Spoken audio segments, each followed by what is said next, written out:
back to Quantum Computing in Practice. I'm Olivia Lanes, and today's episode 3 is going to focus on a QAOA experiment at the utility scale. If you have been with us since the beginning, you have seen us walk through IBM Quantum hardware, the framework of Qiskit patterns, and the latest and greatest error mitigation techniques that researchers and developers use to scale up quantum circuits. We felt like it was really important to give you all this context and show you the direction that we were headed. But now there is no reason to wait any longer to see all of this information in action. Now, some things to keep in mind before we get started. Everything is going to follow the framework of Qiskit patterns, so we will go through these steps in order. Number 1 is mapping the problem. 2, optimizing the circuit. 3, executing with primitives. And 4, post-processing or analyzing the results. We'll start with a fairly small example so you can all best get a handle of these steps and their purpose. Then we will discuss a very similar but much larger example to show you how one would scale up the problem to the 100-qubit level. I'm going to give you all the tools to allow you to go forward after this lecture and run that problem independently. Last, this is not going to be a code walkthrough. No matter how hard we try, as we make progress, code gets old and becomes deprecated. So if you end up watching this video a year after it launches, I don't want you to get hung up on the syntax that might slightly shift over time. Instead, this will be a detailed discussion of the logic and the problem statement. However, there is a notebook tutorial that pairs with this video that is attached in the description below. Following along with the code or referring to it after you watch this lesson and running it for yourself will give you the best possible learning experience. So as a quick reminder, not all computational problems are suitable for quantum computing. Easy problems and simple calculations don't need to take advantage of this technology because classical computers are perfectly good at solving them already. As of 2024, the 3 domains we are most optimistic about exploring are these: simulating nature, processing data with complex structure, and lastly, optimization. Optimization problems are some of the toughest computational problems to solve efficiently. In an optimization problem, you are looking for the largest or smallest possible value for a given cost function. However, for many problems of interest, finding this extremum becomes exponentially more difficult with the size of the problem. That's why it becomes so hard to compute. For an example, you can imagine how difficult it can be to compute optimal flight paths or delivery routes across the country. In this lesson, we are going to explore a particular optimization problem called MaxCut, which we are going to solve by using a quantum algorithm called the Quantum Approximation Optimization Algorithm, or QAOA. So what is the MaxCut problem? A maximum cut problem is a type of combinatorial optimization problem defined on a graph, where the goal is to partition the vertices of the graph into 2 subsets, such that the number of edges between the 2 subsets is maximized. So for instance, in this graph here, each node is connected like so, and the max cut is shown by this squiggly line, which divides the nodes into the purple group and the gray group. The way to do this, by crossing the largest number of edges possible, is to cut through 5 edges for this graph. Here, because the graph is so small, it isn't hard to try a few possible cuts on paper or even in your head and figure out that 5 is the best possible option. But imagine if the number of nodes doubled and then tripled. Quickly, this becomes impossible to do by hand, and after a certain number, it becomes so tricky that even supercomputers struggle to reliably return the best answer. This is because the max number of cuts scales exponentially with the number of nodes. While this may seem a bit abstract, there are many real-world problems that can be cast into a max-cut problem, such as fraud detection in finance, graph clustering, network design, and VLSI design. Also, social media analysis. The social media one is particularly easy to grasp.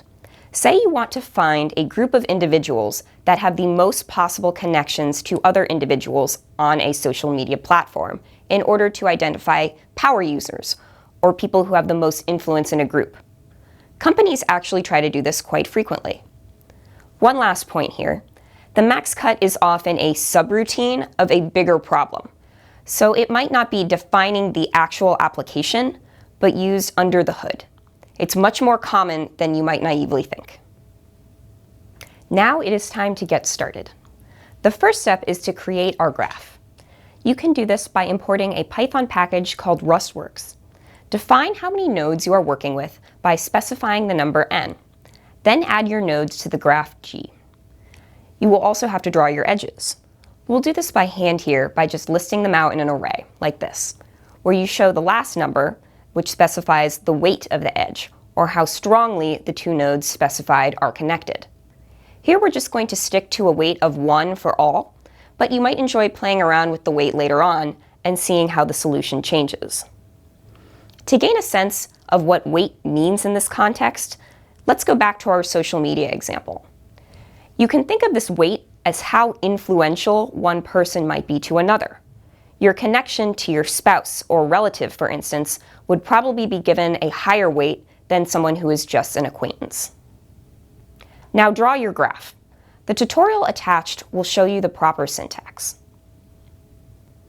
First, before considering how to map this problem onto a quantum circuit, let's build some context on how the MaxCut problem becomes an optimization problem in the first place. We begin by first considering the minimization of a function f of x, where the input x is an n-dimensional vector whose components correspond to each node of the graph. We will refer to this function from now on as our cost function. Then we need to constrain each of these components to be either 0 or 1. Here, meaning on one side of the cut or the other. We can write a function as a pair of nodes xi and xj, which tells us whether the corresponding edge is in the cut. Thus, the quantity xi plus xj minus xi xj identifies whether the edge is in the cut. If this quantity is equal to 1, this implies that the edge is in the cut. Otherwise, it is 0 and the edge is not. The problem of finding the max number of edges in the cut can then be formulated as maximizing this function.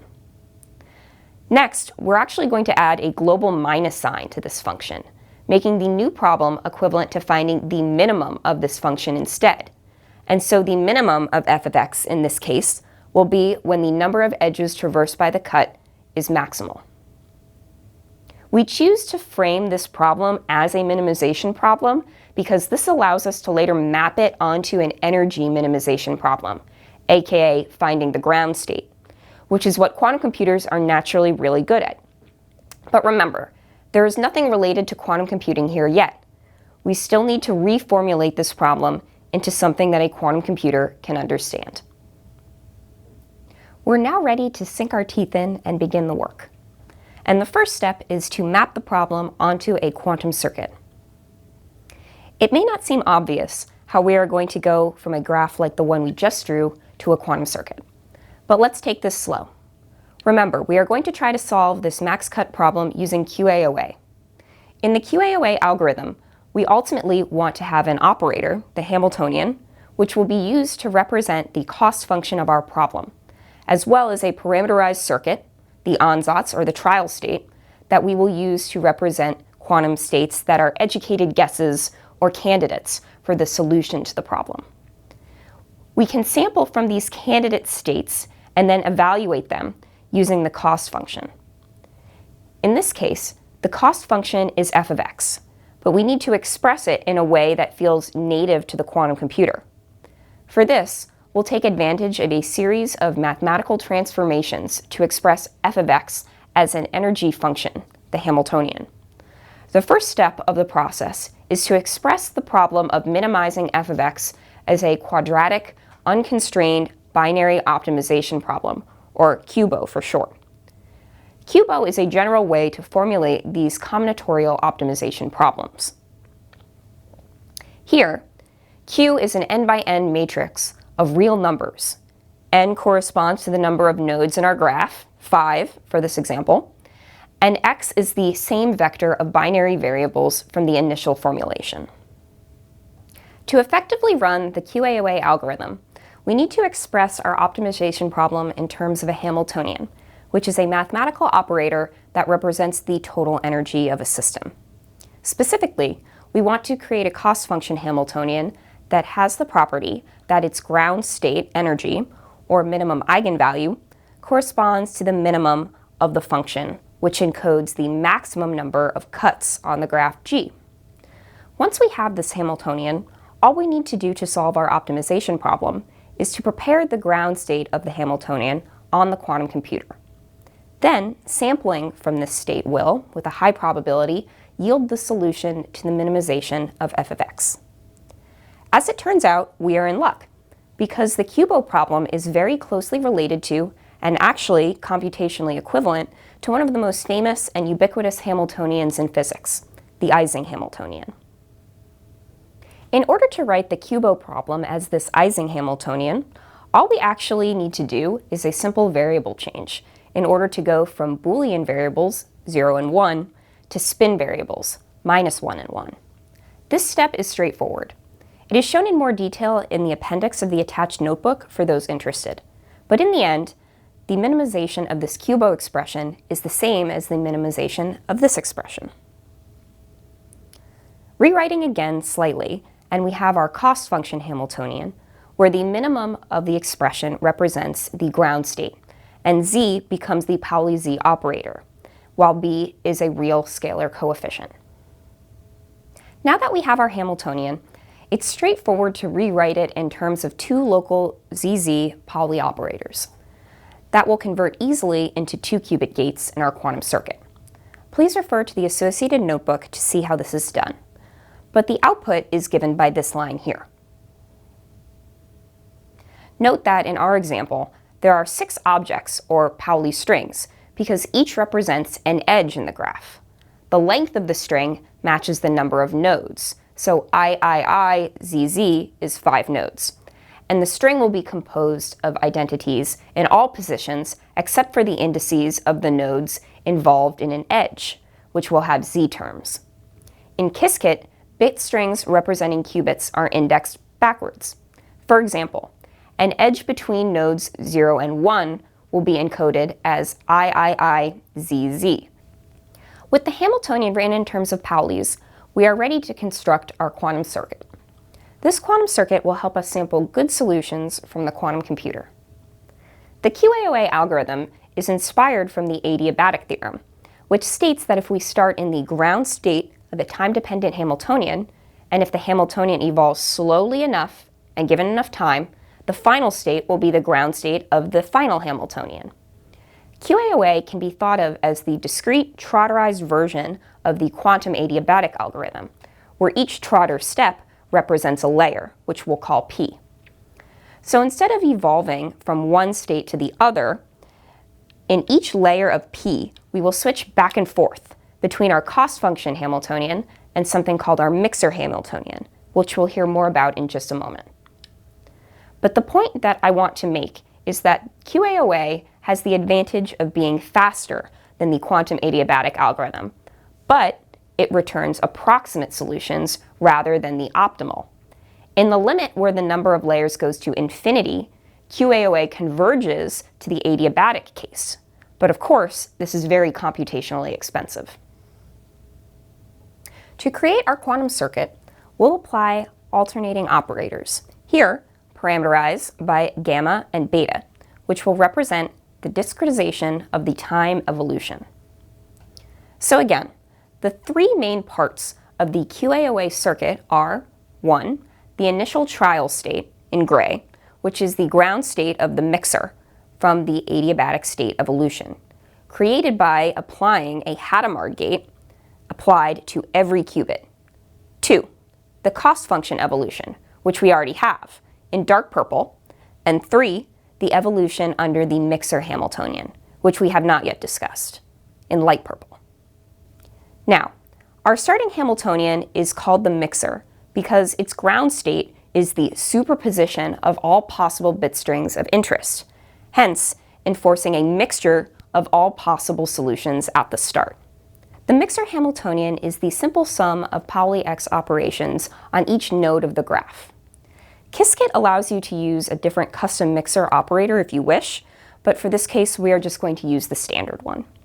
So again, you can see that with Qiskit, a lot of the work is removed for us, making coming up with the mixer Hamiltonian and the starting state trivial. The only work we had to do was to find the cost function. Each iteration of these operators is called a layer. These layers can be seen as discretizations of the time evolution of the system, as previously described.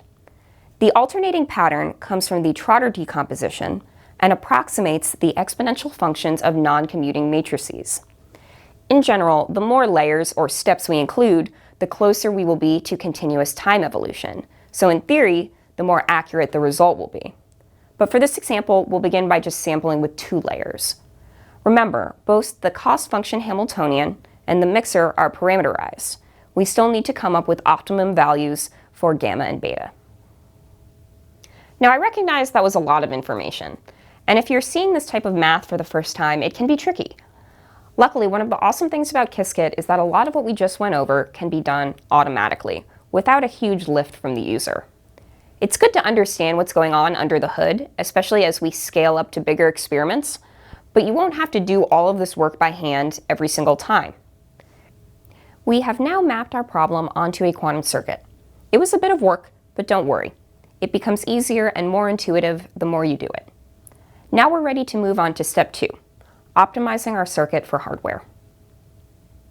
So while the circuit we just created looks pretty simple and is useful to build up an intuitive understanding, remember, the quantum chip doesn't understand what this abstracted block is.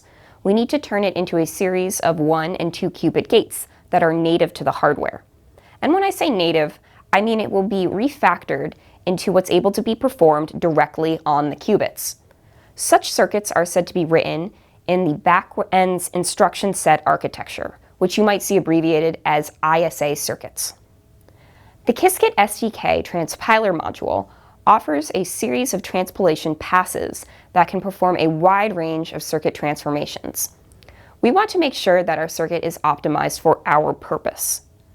Recall from our previous lesson that the transpilation process involves several steps: mapping the qubits in the circuit, or the decision variables, to physical qubits on the device, unrolling of the instructions in the quantum circuit to the hardware native instructions that the backend actually understands, routing of any qubits in the circuit that directly interact to physical qubits that are adjacent with one another. And as always, more details about this can be found on the documentation site. Now comes an exciting step, where we'll choose which backend to run our circuit on.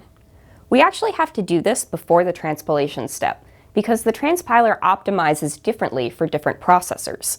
This is yet another reason why it's important that Qiskit can automate so much of this stage away. You wouldn't want to have to optimize your circuit by hand, which can be done, but sometimes it's tricky and very time-consuming, only to realize that you actually want to run your circuit on a different processor with different properties, and then you have to do all of that work again. Pass your backend of choice through the transpiler function, and don't forget to specify your optimization level. This time I've selected optimization level 3, which is the highest and most exhaustive optimization level. And that's actually it for step 2. My circuit was transpiled automatically, and I drew it here so that you can see how it was translated into 1 and 2 qubit gates. Now it is time for step 3, running the circuit with Qiskit primitives. So far, we transpiled the circuit, leaving the parameters gamma and beta alone. But we can't actually run the circuit without specifying the value of these parameters. In the QAOA workflow, the optimal QAOA parameters are found in an iterative optimization loop, where we run a series of circuit evaluations and use a classical optimizer to find the optimal beta and gamma parameters. However, we need to start somewhere, so I have implemented some initial guesses for gamma 1, gamma 2, and beta 1, beta 2, of pi over 2 and pi, respectively. I also want you to note that we will be using an optimizer to find better solutions for gamma and beta, and since I'm only calculating 2 layers for now, that's all I need. But if you make a more accurate QAOA circuit, you would include more layers and thus need an optimized gamma and beta for each sequential layer. Now let's just take a minute here to pause and remember our options for the primitives. We have the estimator and the sampler. Which one do you think that we are going to be using for this type of job? Well, no matter which one you guessed, you're actually correct. We are going to use both the estimator and the sampler. For the initial optimization loop, we will need the estimator, but we'll use the sampler later on for reading out the final solution. Now, we are almost ready to run our algorithm, I promise. But very quickly, it is important to note that you can send your job a variety of different ways, which are called execution modes. First, we have job mode, a single primitive request of the estimator or sampler made without a context manager. Circuits and inputs are packaged as primitive unified blocks, PUBs, and submitted as an execution task on the quantum computer. Batch mode is a multi-job manager for efficiently running an experiment that is comprised of a bunch of independent jobs. Use batch mode to submit multiple primitive jobs simultaneously. Session mode, a dedicated window for running a multi-job workload. This allows premium users to experiment with variational algorithms in a more predictable way, and even run multiple experiments simultaneously, taking advantage of the parallelism of the stack. Use sessions for iterative workflows and experiments that require dedicated access. For a QAOA experiment, a session would be a good choice to proceed with, if you have access to it, since you'll need to try multiple circuits for different values of beta and gamma. Okay, now let's go back to our optimization problem. We have already defined the cost function Hamiltonian, HC, and the full workflow is this. The QAOA algorithm starts by initializing the qubits in the superposition state and then applies the ansatz with P layers. It initializes gamma and beta parameters and then run the circuit using the estimator primitive. Once we calculate the expectation values, we will then use a SciPy optimizer called QAOA. QAOA optimizes the cost function classically, outside of the QPU. Once those values of gamma and beta have been updated, we repeat. We will do this until the value of the overall cost function has converged and reached the lowest value.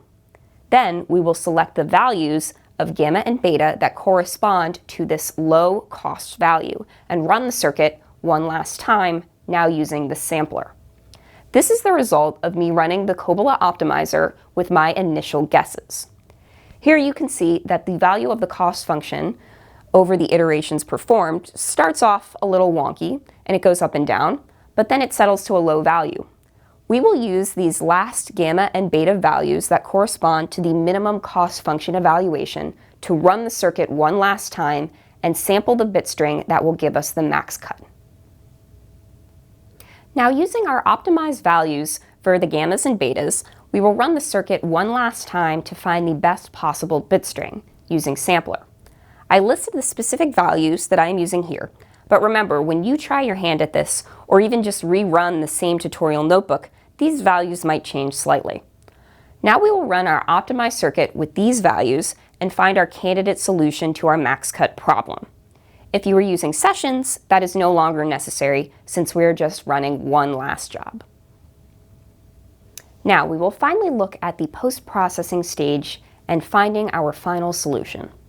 First, let's plot all of the possible combinations of nodes, which we have converted into bit strings, as a histogram. You can see right away that when I ran it, I found 4 solutions and highlighted those in purple that are more probable than any other solution. The highest, and thus most probable bit string solution, is 01001. Please note the order of the qubits is reversed in the plot. Looking at the most probable solution, we note that the nodes 0 and 3 are grouped together, and similarly for nodes 1, 2, and 4. We can finally plot the most likely bit string back as a graph. And remember, the bit string simply corresponds to the node numbers, and if they are included, marked with a 1, or not included, marked with a 0, in our grouping when we draw the cut. Now we can see with our eyes the approximate line for the best cut, which just represents the ideal grouping of all 5 nodes, which I've drawn here. One thing I want to spend some time discussing here, however, is the fact that the correct solution is not unique. Because of the symmetry of this graph, there are multiple correct solutions. Instead of having nodes 0 and 3 be inside the cut, we could have nodes 2 and 4 be included. And you can see that all I had to do was rotate my cut to include these new points. This solution of 5 remains the same. Let's take another look at the histogram and the 4 most likely solutions for a minute. The last 2 solutions are the ones that we just plotted, and they are equally correct. But that's not all. We could also reverse the coloring for all of the correct solutions, and this time we just think of the nodes as being inside versus outside the cut. On the previous slide, we identified 2 unique correct solutions, but there are actually 2 more solutions, one corresponding to the opposite of each of those. See how here, where I drew the remaining 2 solutions, all I did was reverse the colors. Now the only problem is that the algorithm actually didn't find or identify this 4th last solution as being one of the top 4 most probable answers. It was the 5th. The 4th solution that the algorithm identified is actually incorrect. And if you were to draw it, you would see that that solution only has 4 cuts. And since the others have 5, and 4 is clearly less than 5, this is obviously wrong. The point here is that this is an approximate algorithm. It is not infallible, and it is not correct 100% of the time. You do have to employ some of your own knowledge and understanding to sanity check the solutions. It is worth highlighting that this error can arise from several places. It could be the approximate nature of the algorithm itself and the small number of layers that I chose to employ. It could be a finite sampling error, and this could be reduced if I increase the number of shots in my experiment. Or it could be a readout error, since the 4th real solution is only off by 1 bit. The reason I'm pointing out all of these possibilities is because this is what it takes to fully become a practitioner of quantum computing. You need to understand the performance of the hardware and how this can contribute to certain types of errors and how to correct for them. However, let's not forget that there were 32 possible bit string solutions, and that the 4 real solutions were included in the top 5 best candidates. And I only used 2 layers to find this. In general, if I want to increase my chances of finding the best MaxCut every time, I would increase the layer depth. There are some subtleties to this, but that's for a later episode. Now, I'm going to let you try your hand at this yourself, but this time you're going to use 100 qubits. So, if we start by drawing our 100 qubit graph, you can see that it is no longer straightforward or even possible to eyeball where the MaxCut would occur. There are simply too many possibilities to be able to pick it out by hand. But solving this problem using QAOA is still totally doable, and you can follow the exact same workflow that we used for 5 qubits. I'm about to send you off on your own and charge you with trying to do this experiment. But before I do, let's summarize. Recall that the 6 steps of any QAOA job are as follows. 1. Defining a cost Hamiltonian such that its ground state encodes the solution to the optimization problem. 2. Defining a mixer Hamiltonian. 3. Constructing the operators corresponding to the exponentiated Hamiltonians. 4. Building the circuit. It will consist of the initial ground state of the mixer and alternating repeated layers of the cost function and the evolution under the mixer Hamiltonians. 5. Prepare an initial state and use classical computing techniques to optimize the parameters. 6. Run the circuit. Measure output bit strings looking for the most probable solution. Now, some things to note here. I used optimization level 3 for my 5 qubit example, but that maybe wasn't necessary, and the right answer could still be returned most of the time at a lower level of optimization, because the circuit depth was fairly low for the 5 qubit case. But for the 100 qubits and a large circuit depth, you almost certainly will need the highest level of optimization to find the right answer. Also keep in mind that one of the most challenging parts of a typical utility scale workflow is the mapping stage, and finding a graph that corresponds well to IBM's heavy hex topology. If you were doing this work from scratch, that's undoubtedly where you would devote much of your time. For now, this part has been done for you, because that's not the main point of this exercise. But bear in mind that it is something that we will require practicing, and running a large-scale job isn't always this straightforward. We will delve into this further in episode 4. Your final circuit is going to obviously look a lot messier than the circuit that ran on 5 qubits. But on the other hand, I feel like looking at this circuit and seeing how many gates it has, and knowing that you have the capability to actually run this on real quantum processors is pretty impressive. And this was my final solution. You can see that the algorithm is certainly capable of grouping these nodes into two groups, allegedly identifying the best MaxCut that divides them, as going from the two sets to the MaxCut line itself is trivial. Anywhere the color changes along the lines that connect the nodes designates where the MaxCut line should be drawn. When I ran it, the MaxCut value I was able to achieve is 84. So try it for yourself and let me know if you get something similar in the comments. Try 3 layers, maybe 4. Try changing the weights between the nodes and see how that changes the outcome. There's a lot of interesting experiments that we can run with QAOA. Now remember, it is not guaranteed that I just found the best possible solution. We know it's a good solution, but for fun, I challenge you to try to beat me. See if you can get something that's better than 84. In conclusion, QAOA is a very dynamic algorithm, and there are a lot of heuristics and much to still be explored. It gives a lot of room for learning new things about the field of optimization in general. There has been a lot of work recently in the optimization space, as evidenced by all of the archive papers that have recently been published online on QAOA or optimization. And what is really cool is that finally, not all of these papers are theory papers. Theorists have been working and studying QAOA for years, but now the experimentalists are getting involved because we finally have the hardware, like IBM's processors, that are capable of running many of these experiments. We're moving from the imaginative space to the real world, and that's very exciting. Yes, there is still a lot of work to be done, and there are still plenty of errors that we need to figure out how to deal with, but we're making quick progress. And you watching this video, if you've made it this far, are capable of running these experiments yourself. Please go try running your own 100-qubit experiment and let us know how it went. Follow along with the tutorial and you'll be in good hands. And if you have any questions or get stuck, don't worry. We all felt that way or had those same questions when we first started learning this. Do your best, let us know what questions you come across, and we'll see you next time.